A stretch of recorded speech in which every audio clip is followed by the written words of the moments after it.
Hello मेरे shining stars. आज हम कर रहे हैं हिंदी व्याकरण पाठ्य पुस्तक मनस्वी कक्षा 7 बाय गैलेक्सी प्रकाशन और सीरीज है मैजिक माइंड। अध्याय 11 वचन। वचन बताते हैं कि संज्ञा शब्द एक है या अनेक। जैसे चित्र देखिए, एक है, इसमें एक घोड़ा दौड़ रहा है और इसमें एक से ज़्यादा है, घोड़े दौड़ रहे हैं। लड़की नृत्य कर रही है, लड़कियां नृत्य कर रही हैं। ऊपर दिए गए वाक्यों में घोड़ा व लड़की शब्द उनके एक होने का तथा घोड़े व लड़कियां उनके अनेक होने का बोध करा रहे हैं। तो मेरे प्यारे बच्चों, वचन की परिभाषा क्या होगी? जिस शब्द से एक या अधिक संख्या का बोध हो उसे वचन कहते हैं। वचन के भेद। हिंदी में वचन दो प्रकार के होते हैं, एक वचन, बहुवचन। एक वचन जिस शब्द से किसी एक वस्तु, पदार्थ, व्यक्ति आदि का बोध हो उसे एक वचन कहते हैं। जैसे चिड़िया, पुस्तक, मक्खी, चूहा। बहुवचन जिस शब्द से एक से अधिक वस्तु, पदार्थ या व्यक्ति का बोध हो उसे बहुवचन कहते हैं। जैसे चिड़िया, पुस्तकें, मक्खियां, चूहे आदि। एक वचन के स्थान पर बहुवचन का प्रयोग। पहला है आदर सूचक शब्दों में एक वचन के लिए क्रिया के बहुवचन रूप का प्रयोग किया जाता है। जैसे मेरी माताजी खाना बना रही हैं। ये हम माताजी को आदर दे रहे हैं, इसलिए हम यहाँ पर खाना बना रही हैं। आप क्या कर रहे हैं? मास्टर जी बाजार जा रहे हैं। इन वाक्यों में बना रही है, कर रहे हैं और जा रहे हैं क्रिया के बहुवचन रूप हैं।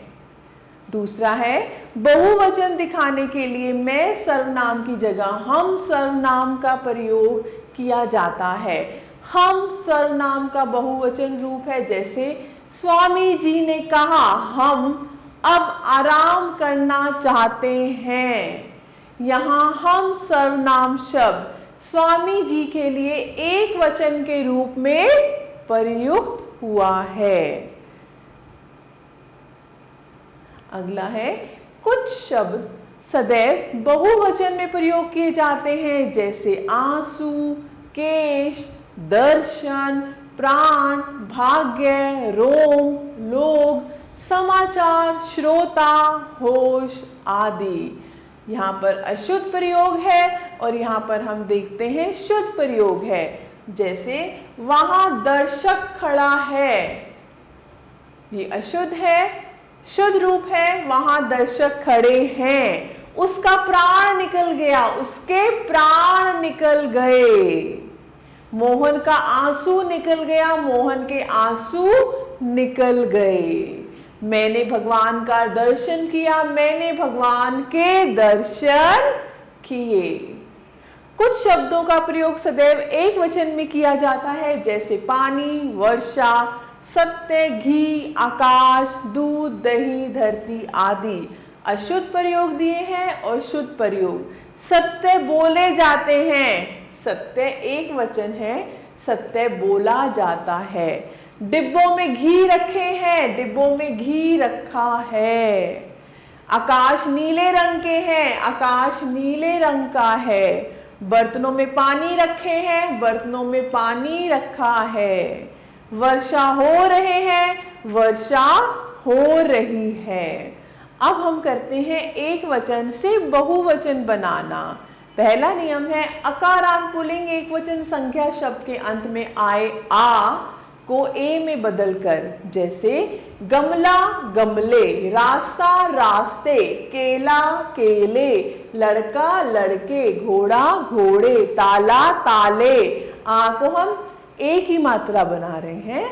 बच्चा, बच्चे, नाला, नाले, रुपया, रुपये, मेला, मेले, कुत्ता, कुत्ते, गधा, गधे, दोहा, दोहे, चूहा चूहे।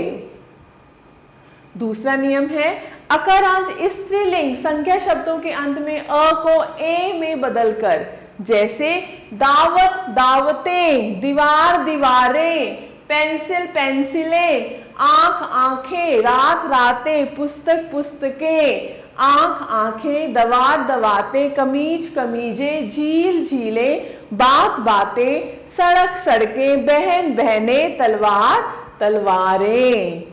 तीसरा नियम है आ, छोटा ऊ, बड़ा ऊ या ओ से अंत होने वाले एक वचन शब्दों में ए जोड़कर, जैसे वस्तु वस्तुएं, गो गोवें, धेनु धेनुएं, कला कलाएं, अध्यापिका अध्यापिकाएं, शाखा शाखाएं, ऋतु ऋतुएं, बहु बहुएं। छोटे ऊ की बन जाएगी यहाँ पर कथा कथाएं, घटा घटाएं, वधु, यहाँ पर भी बड़े ऊ की है तो छोटा ऊ आ जाएगा वधुएं, कविता कविताएं। अगला नियम है इकारांत स्त्रीलिंग शब्दों के अंत में या जोड़कर, नीति नीतियां, गति गतियां। जब छोटी ई की मात्रा होगी तो हमें क्या करना है, अंत में या जोड़ देना है। जाति जातियां, निधि निधियां, विधि विधियां, शक्ति शक्तियां, प्रति प्रतियां, लिपि लिपियां, पंक्ति पंक्तियां, तिथि तिथियां, स्मृति स्मृतियां। पांचवा नियम है इकारांत स्त्रीलिंग शब्दों के अंत की बड़ी ई को इया में बदलकर, साड़ी साड़ियां, थाली थालियां, छोटी ई की मात्रा आएगी, नदी नदियां, जाली जालियां, टोपी टोपियां, सीढ़ी सीढ़ियां, नाली नालियां, सहेली सहेलियां, सखी सखियां, चाबी चाबियां, अलमारी अलमारियां, ताली तालियां।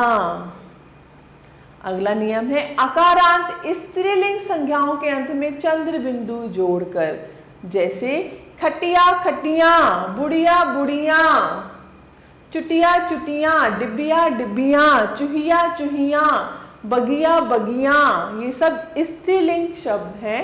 पुड़िया पुड़िया, चिड़िया चिड़िया, लुटिया लुटियां, गुड़िया गुड़ियां।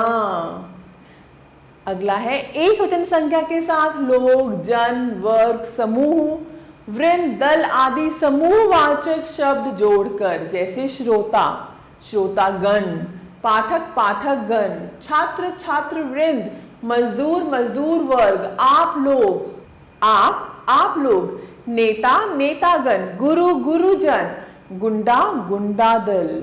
अगला नियम है अकारांत इकारांत इकारांत उकारांत और उकारांत पुल्लिंग शब्दों के बाद यदि कोई विभक्ति चिन्ह नहीं है तो इन शब्दों के रूप बहुवचन में नहीं बदलते, जैसे ये हमारे घर हैं, हाथी बाहर खड़े हैं, डाकू पकड़ लिए गए, साधु पूजा कर रहे हैं।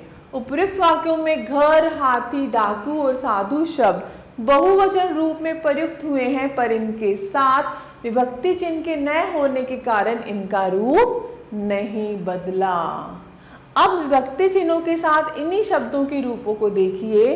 घर में दीप जल रहे हैं, हमारे घरों में दीप जल रहे हैं।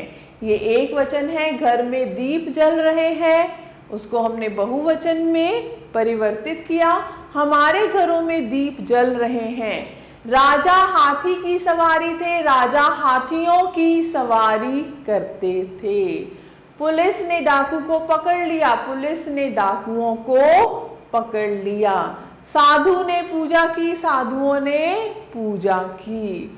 में, की, को, ने विभक्तियों के प्रयोग के कारण सभी शब्दों का रूप बदल गया। अगला है कुछ संबंध सूचक शब्द सदैव एक वचन रूप में ही प्रयुक्त किए जाते हैं, उनका रूप नहीं बदलता। उदाहरण मामा, नाना, दादा, फूफा, बुआ, चाचा आदि। अशुद्ध प्रयोग, शुद्ध प्रयोग। उसके दो फूफे हैं, ये अशुद्ध है, उसके दो फूफा हैं। वह अपने तीनों मामों से मिला, वह अपने तीनों मामा से मिला। तो इन शब्दों को हम जो संबंध दर्शाते हैं उनको हम बहुवचन में परिवर्तित नहीं करते। मामा का मामा, फूफा का फूफा, बुआ का बुआ। चलो मेरे प्यारे बच्चों, अब हम दोहराते हैं। जिस शब्द से एक या एक से अधिक संख्या का बोध हो उसे वचन कहते हैं। हिंदी में वचन दो होते हैं, एक वचन और बहुवचन। जिस शब्द से किसी एक वस्तु, पदार्थ या व्यक्ति का बोध होता है उसे एक वचन, और जिस शब्द से एक से अधिक वस्तु का बोध होता है उसे बहुवचन कहते हैं। आकाश, वर्षा, जनता, घी, पानी, भाग, हवा आदि शब्द हमेशा एक वचन में प्रयोग किए जाते हैं। आंसू, प्राण, दर्शन आदि शब्द हमेशा बहुवचन में प्रयोग किए जाते हैं। जैसे हमें दर्शन बहुत अच्छे हुए, हम ये नहीं कहते हमें दर्शन अच्छा हुआ। तो ये आपको समझ आ गया होगा। ए और औ का प्रयोग करके एक वचन से बहुवचन बनाए जाते हैं। अब आपकी बारी। प्रश्न 1, निम्नलिखित प्रश्नों के उत्तर दीजिए। ये आप कर सकते हैं। प्रश्न 2, सही विकल्प पर सही का निशान लगाइए।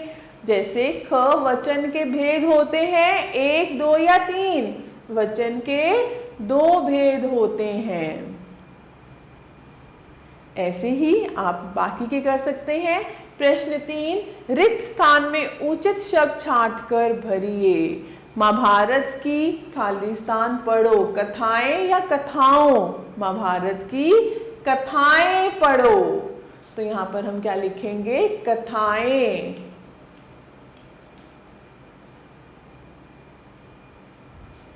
बरसात के, जैसे घ है, बरसात के खालिस्तान आ रहे हैं। बरसात के दिनों या दिन, बरसात के दिन आ रहे हैं।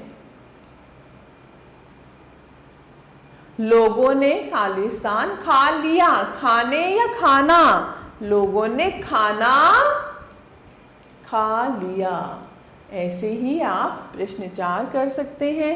प्रश्न 5 है, इसमें बहुवचन है, इनके एक वचन बनाने हैं। जैसे क है, शाखाएं, शाखा, गतियां, गति, सड़कें, सड़क। ऐसे प्रश्न 6 है, रेखांकित शब्दों के वचन बदलकर वाक्यों को पुनः लिखिए। क, हमारी अध्यापिका अच्छा पढ़ाती है। हमारी अध्यापिकाएं अच्छा पढ़ाती हैं। छात्र पढ़ रहा है। छात्र पढ़ रहे हैं। तो ऐसे ही आप प्रश्न 7 भी कर सकते हैं। अब हमारे पास गतिविधि है। हमेशा एक वचन में प्रयोग किए जाने वाले 10 शब्द लिखिए। जैसे घी, पानी। ऐसे आप लिख सकते हैं। अपने घर की 5 वस्तुओं के नाम बहुवचन में लिखिए और कक्षा में 4-4 बच्चों की टोली बनाकर अध्यापक और अध्यापिका की सहायता से वचनों की पहचान कीजिए। तो मैं आशा करती हूँ आपको ये अध्याय अच्छे से समझ आए होंगे। तो मेरा तहे दिल से आप सभी बच्चों का धन्यवाद और आप स्वस्थ रहिए, खुश रहिए।